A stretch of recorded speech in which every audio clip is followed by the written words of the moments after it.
мела подпольную мянуску незабудка. Хоча разделить с товарищами свой лёс. Гэтыя вот советские концлагеры, на якія ў зорскасці не саступали, набыть друкавальную машинку, намервалася, били руками и ногами. Причем нельга было варушыцца, пагрозаў выціснуць вочы. На допыт вёў, а назад прыносіў, дажыла до того, як Беларусь стала незалежная.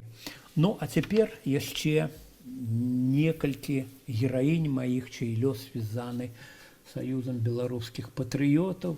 Ніна Асіненка з мамай. Ніна Асіненка мела подпольную мянуску незабудка. Яе каханам быў Мікола Асіненка.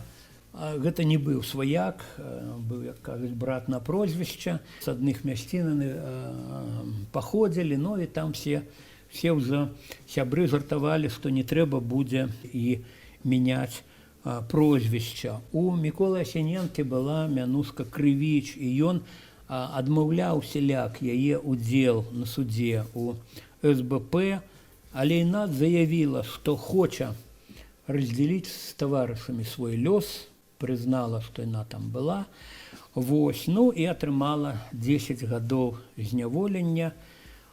Ну, а самае страшнае было для яе не гэта, а тое, што любы яе Мікола атрымаў 25 гадоў. Смерць Сталіна скараціла, конечно, вот это расстанне, аднак гэтыя вот советскія концлагеры, на якія ў зорскасці не саступалі нацысцкім, вот, яны падарвалі здароўе Ніны, і яна вельмі рана памерла пасля вызвалення, і нават невядома дата і месца смерці, месца пахавання яе. Ну і даведаўшыся потым пра смерць каханай, Мікола падаўся на будаўніцтва пасля вызвалення, на будаўніцтва БАМу, і назаўсёды знік вот з полю зрока сяброў. Мы таксама не ведаем, дзе ён і што з ім. Яшчэ адна, незабудка, Ніна Асіненка. Ну, памятаем, незабудка, не забываем. Яшчэ адна гераіня, Ангеліна Баровка. Нават нечым падобная, не толькі капялюшакам, на Ларису Гениус.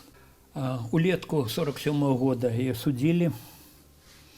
Абвінавачанне гучала так: будучи варожа настроенная до советской улады, уступила подпольную организацию, для якой зрабіла бел-чырвона-белый сцяг. Аддавала кватэру для нелегальных зборышчаў, збірала ў арганізацыі сяброўскія складкі.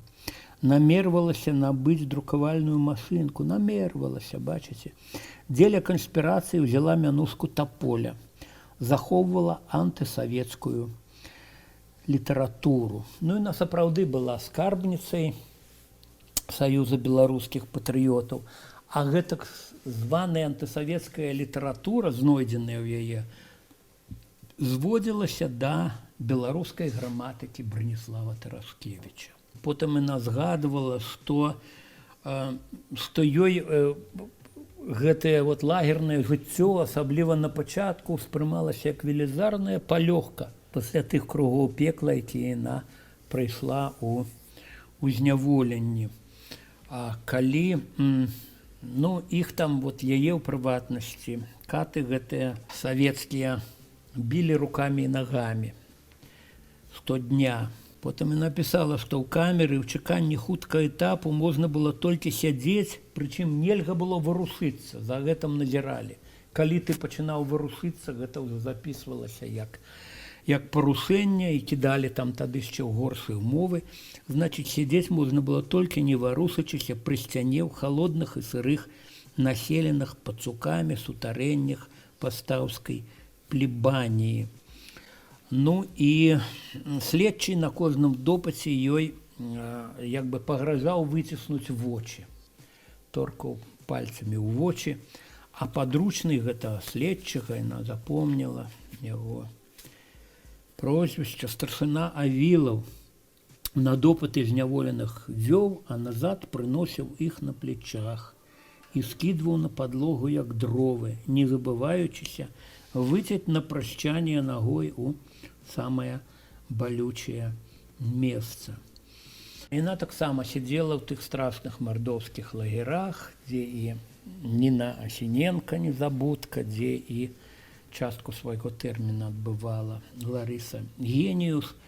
Потым згадвалі былыя сябры Саюза беларускіх патрыётаў, што калі стары лагерны доктар ставіў подпіс у паперах на яе вызваленне, ён не вытрымаў і сказаў: «Боже, што з табой зрабілі, маладая ты прыгожая жанчына».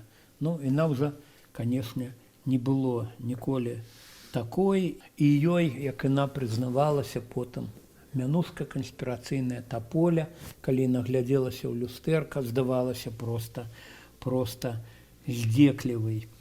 На радзіме за ёй таксама усталявалі нагляд, і штатных супрацоўнікаў, і тых савецкіх актывістаў, сярод якіх хапала і сваякоў. Яна з'ехала з Беларусі ў Рігу, ну і там яе скончыўся жыццёвы шлях, правда, ну, ёй пашанцавала пражыць больш, яшчэ яна дажыла да таго, як Беларусь стала незалежная, бачыла здымкі з чырвона-белым сцягам і з пагоняй над домам урада, ну, а потым бачыла і іншыя здымкі, яе ў 99-м годзе не стала.